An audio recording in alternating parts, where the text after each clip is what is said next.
Hi, I'm Gary Gold and welcome to another episode of Voodoo Agent. Today I want to talk to you about how the truth is often the best bullshit. Now, let me explain myself. When people hire us, whether we're representing them as a buyer or a seller, they hire us to represent them and get the best deal and negotiate for them and market for them. But the other thing they're hiring us to do is to literally manage them. If you go and hire I have a trainer, I've had a nutritionist in the past. I go to a yoga class. I do the same 26 poses in yoga every time for 30 years. I know what to do at the gym, but I hire a trainer to make sure that what I know what to do, I get done. Well, when it comes to representing a buyer or seller, they're literally hiring us to make sure that what they intend on doing, we get done. They're hiring us to coerce them to get the job done. And I have found that the worst thing to do is when you're trying to, in those moments where you want to get them to do something, to bullshit them. When you go on a listing appointment and you tell them the house is worth $6 million when it's worth $5, you are bullshitting them. And that, first of all, is really transparent most of the time, or you end up with a really bad listing and you end up losing the listing. 2 weeks ago, I listed a home for $3,295. And before we even hit the market, the first person that walked in wrote us a full price offer. So we got the offer. Obviously, my client was excited.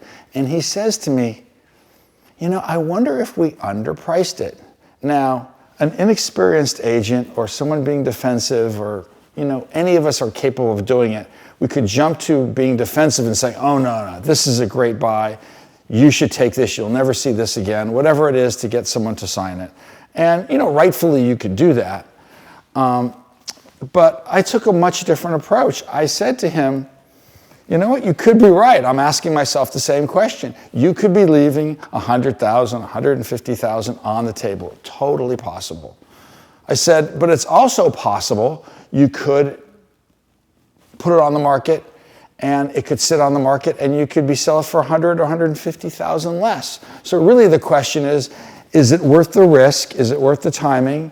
What do you want to do about that? I said, personally, I think we just nailed it. And if we priced it higher, it probably wouldn't have gotten this response. But he was so comforted by me not jumping down his throat or trying to coerce him, just saying, you might be right. It was a whole different number. I remember selling a property to someone for $9 million. And he said, do you think we overpaid when we were in escrow? And I said, we might have, I'm not sure, but we had multiple offers. You wanted the property, and that's what you did to secure it. I go, maybe you did. Instead of just giving him this whole line, I'm trying to beat him down that got the greatest buy in the world. People right now have a lot of information. We're not fooling anybody. And especially in luxury real estate, we're dealing with really sophisticated people that know how to price things that they're not even aware of what they're worth. They're smart people. And people get really comfortable if you don't BS them.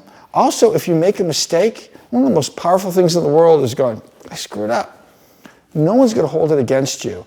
If you try to defend something that you did and just get defensive, that's when people get very, very wary.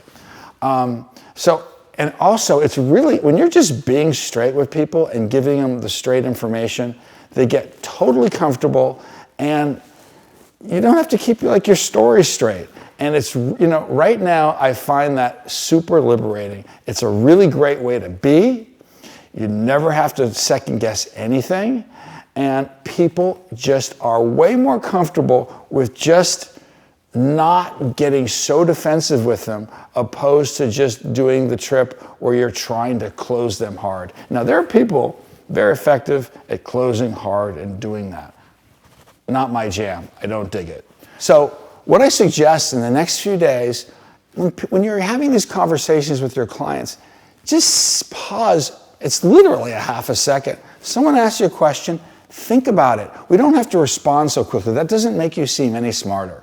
So just try and be a little more thoughtful when you're responding to people and see what type of reaction you get. In my next episode, I'm going to talk about another key to success, puckering up and kissing thy fellow agent's ass. See you then.